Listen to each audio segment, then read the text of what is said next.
আবু সাইদের বাড়িতে আপনারা অনেকেই গেছেন, সেনাপ্রধান গেছে, ডক্টর ইউনুস গেছে, সবাই গেছে, আপনারা গেছেন। কিন্তু এখনো যে কোন আনাচে কানাচে শহীদের মা বাবারা কাতরাই যাচ্ছে, এদেরকে তো আপনারা কুচ করতেছেন না। সাধারণ মানুষের জন্য জেলখানা মোটা ভাত, আর এই এমপি মন্ত্রী যারা আছে তাদের জন্য চিকন চালের ভাত, এগুলো হবে না। ডিবি হারুন আয়নাগরের যে ইয়ে ছিল, তাকে কেন ধরে আনেন না? হাসিনারে কেন ধরে আনেন না? কাদেরটা কেন ধরে আনেন না? এটা আমার ছেলে ইমন মিয়া। আমি মোহাম্মদপুর থানা থেকে আসছি। মোহাম্মদপুর আল্লাহ করি মসজিদের সামনে আমার ছেলেকে হেলিকপ্টার থেকে হত্যা করা হয়। আমি চাই, সরকারের কাছে আমার চাওয়া কোনটা আপনারা প্রশ্ন করেন। আমার কোনো চাওয়া নাই, চাওয়াটা হলো আমার একটাই, আমাদের সন্তানরা যারা জীবন রক্তের বিনিময়ে যারা আপনারা চেয়ারে বসছেন, তাদেরকে আপনারা মর্যাদা দিয়েন। মুক্তিযোদ্ধাদের যে সারা বছর আমরা দেখে আইছি, যে সম্মানটুকু দিয়েছেন, সেই প্রাপ্য সম্মানটুকু যেন আমাদের ছেলে সহ শত শহীদগঞ্জ যেন পায়। আর আহত যারা হয়েছে তাদেরকে আপনারা চিকিৎসার ব্যবস্থা করেন। তারা অনেকের সাথে আপনাদের সাক্ষাৎ হয়েছে, অনেকের সাথে হয় নাই, অনেকেই কাঁদতেছে, ওষুধের টাকা নাই। তাদেরকে আপনারা ওষুধ খাওয়ান, চিকিৎসা নেন, আর কিছু চাই না আপনাদের কাছে। আপনারা আমাদের ভুললেন না, আমাদেরকে আপনারা মনে রাখেন। আরেকটা কথা, আবু সাইদের বাড়িতে আপনারা অনেকেই গেছেন, সেনাপ্রধান গেছে, ডক্টর ইউনুস গেছে, সবাই গেছে, আপনারা গেছেন। কিন্তু এখনো যে কোন আনাচে কানাচে শহীদের মা বাবারা কাতরাই যাচ্ছে, এদেরকে তো আপনারা কুচ করতেছেন না, কেউ খুঁজতেছেন না। এই যে মোহাম্মদপুরে এমন একটা আন্দোলন করা হয়েছে, এদের রক্তের উপরে বৈশা যদি আপনারা বড় বড় চেয়ারের দাবি করেন, এগুলো আপনারা করেন না। আপনারা মানবতা রাখেন, মানবতা দুনিয়া নাই আমি জানি। স্বৈরাচারী যেন একটু আপনাদের আশেপাশে না ঘুরতে পারে, তারা যেন মাথার চারা না দাঁড়াতে পারে। আর যতগুলো মানুষেরা মারছে, যতগুলো আসামি আছে, প্রত্যেকটা আসামিরা দোষী সাব্যস্ত করে তাদেরকে যেন ফাঁসি দেওয়া হয়। এখনো তারা আরামে এস করতেছে, বিলাসিতা বহন করতেছে কারাগারে। কেন? সাধারণ মানুষের জন্য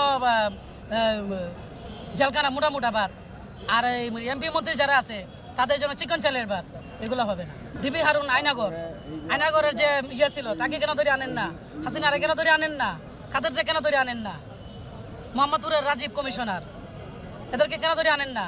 আসিফ নজরুল, এদেরকে কেন ধরে আনেন না? বিপ্লব নানক, এদেরকে কেন ধরেন না? খালি দেখতেছেন কিছু হইলে আন্দোলনের নামতেছে, এদেরকে আরো চাষ করতেছেন। এগুলা করেন না। দোষী যারা আছে এদেরকে তাড়াতাড়ি ধরেন, নয়তো আপনাদের মাথার কলি ঘুরাই ফেলাইব। মোহাম্মদ আব্দুর রব মিয়া, আমি শহীদ মিরাজ পিতা।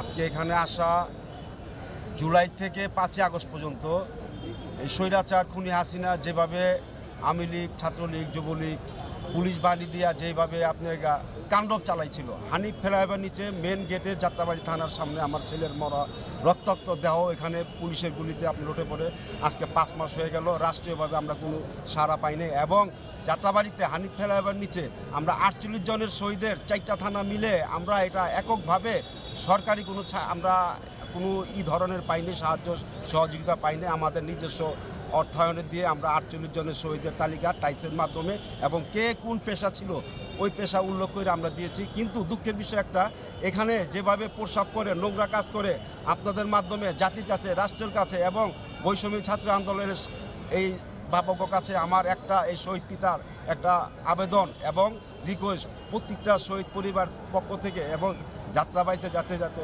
সুন্দরভাবে একটা শহীদের স্তম্ভ হয় এবং একটা ফুলের বাগান হয়, যাতে সারা বিশ্বে যাতে এটা নিয়ে একটু গর্ব করতে পারে যে না, এখানে যেই কাণ্ডব চালাইছিল এই শহীদের এখানে একটা স্তম্ভ হয়েছে। থেকে সব খান্তে আমরা সহযোগিতা পাইছি, শুধু রাষ্ট্রীয়ভাবে আমরা কিছু এখন পাই নাই। জুলাই বিপ্লবে আগস্টে আমরা সব ধরনের সাহায্য পাইছি।